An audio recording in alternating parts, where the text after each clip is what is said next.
today Novak Djokovic became the first Serbian ever to win Wimbledon. Few months after he won the Davis Cup, in a year that he has lost only one match, and he beat Rafa Nadal 5 times in a row this year in all different surfaces. I'm here with Steve Flink. We both this time were counter-footed by Djokovic, not only Nadal, because Djokovic played 2 sets unbelievable. Steve Flink of tennischannel.com, give us your opinion. I agree. Djokovic played remarkably well the first 2 sets. Nadal also cracked, which I don't think we anticipated. The first evidence was 4-5, 30 love in the first set. He was right there with him to 4-5, 30 love. Djokovic hit a couple of winners, and Nadal made a couple of errors in a row, 2 in a row, off his forehand side. That is what started happening more and more in this match. Then Djokovic played brilliantly in the second set after Nadal had one early chance there at love 30.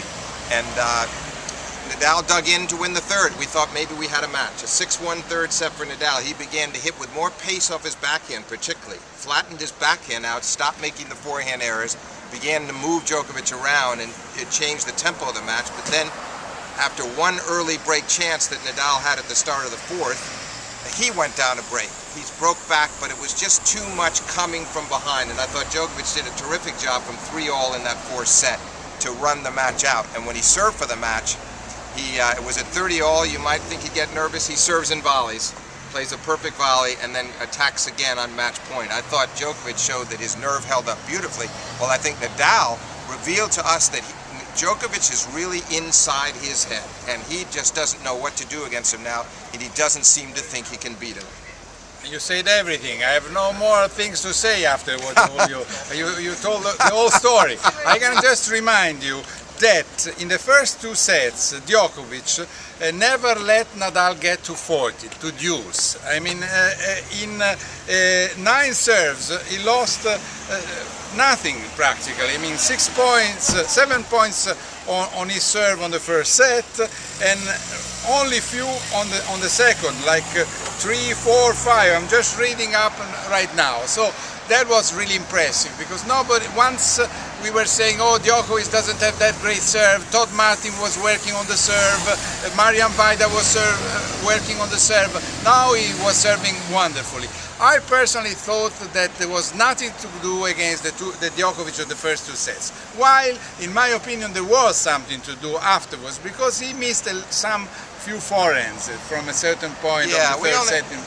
We only have slight disagreement on that. I thought Nadal got a little bit down on himself in the second set, and at the end of the first I thought he really should have stayed with him. And I don't think he really needed to lose that service game at 4-5. He might have been able to fight his way into a tiebreak. He was looking pretty good to me up to that point. That was a crucial game.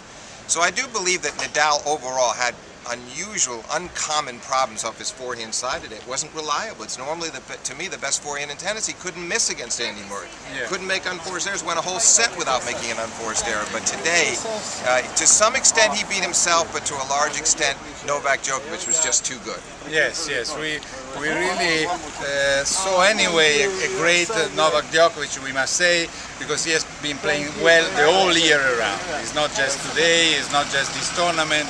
I mean, he lost only one match against the best Federer, and we have said that many times this year. And the remarkable thing is, here was Nadal with a 10-2 record in Grand Slam finals, and he hadn't lost one since he lost to Federer here in 2007. He won a couple in 2008, he won the Australian in 2009, 3 last year, and the French Open this year.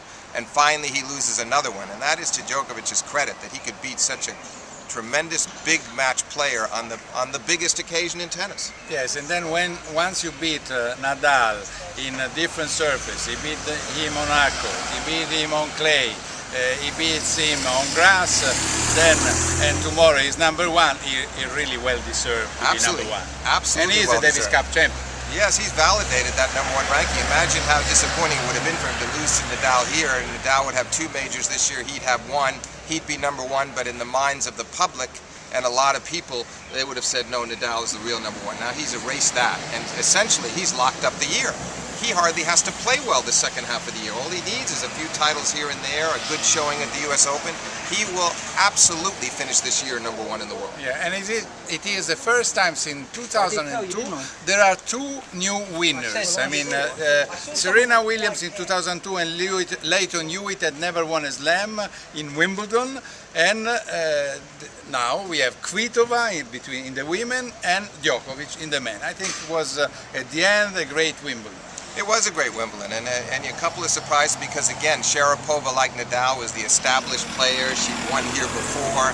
It could just, many people believe we would have had Sharapova and Nadal as our champions. Yes. But Kvitova the stepped bookmakers up. first. Bookmakers, and Kvitova stepped up yesterday to win the women's crown, and Djokovic very much did so today. I think probably even more impressive is the way that Djokovic regrouped in the fourth set, because Nadal was coming back at him hard, and that was a stage where it could have unraveled for Djokovic, but it didn't, and he steadied himself and raised his game once more down the stretch to win that fourth set and not allow it to get out of hand and find himself in a nerve-wracking fifth. That's the last thing he needed. Well, I must thank Steve Flink, because he has been not only a great journalist but a great friend. He came every day to give us peels of his wiseness, and plus he's more elegant than me all the time. I hope I will beat him at the US Open, where I since now promise I'll try. Ciao Steven. Thank you, thanks Ubaldo. Thanks a lot. I know that you are very much appreciated in the States, and you will be very soon also in all Italy and Europe. Thank you very much.